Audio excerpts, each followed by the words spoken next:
তুমি জানো, আমাদের ঘরে একটা অদ্ভুত ছোট্ট ছেলে আছে, যার উচ্চতা প্রায় 3 থেকে 3.5 ফুট হবে। তার মুখ আর শরীর দুটোই আগুনে পুড়ে ঝলসে গেছে। সে আমার দিকে তাকিয়ে থাকে সারাক্ষণ। আমার খুব ভয় হচ্ছে। আমি হাসতে হাসতে স্ত্রীকে বললাম, তুমি কি সব নাটকের গল্প বলছো বলো তো? এখানে ছোট বাচ্চা আসবে কোত্থেকে? আমার কথা শুনে স্ত্রী কিছুটা চুপ হয়ে গেল। সে বলল, সে আমাকে সত্যি কথাই বলছে। সেই ছোট ছেলে প্রায় নাকি আমার স্ত্রীর ঘরে তাকে দেখতে আসে, আর শুধু তার দিকে তাকিয়েই থাকে। এখন আমি কি ভাববো না ভাববো আমি বুঝতে পারছিলাম না।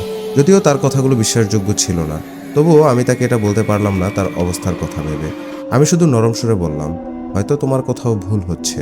নিশ্চয়ই তুমি কোনো স্বপ্ন দেখেছিলে।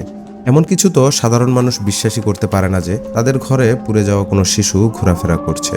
কিন্তু আমার স্ত্রী বারবার কসম করে বলতো, না আমি ভুল দেখিনি, সে আমাদের ঘরেই থাকে। আর আমি তাকে অনেকবার আমার দিকে তাকানো অবস্থায় দেখেছি।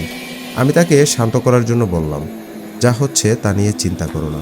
সে তো শুধু তাকিয়েই আছে, তাই না? তোমাকে তো বিরক্ত করছে না। আর তুমি এত বেশি সুন্দর যে তোমাকে দেখে মানুষ তাকিয়েই থাকবে। আমি তাকে স্বাভাবিক করার জন্য তার সাথে হাসি ঠাট্টা করতে শুরু করলাম।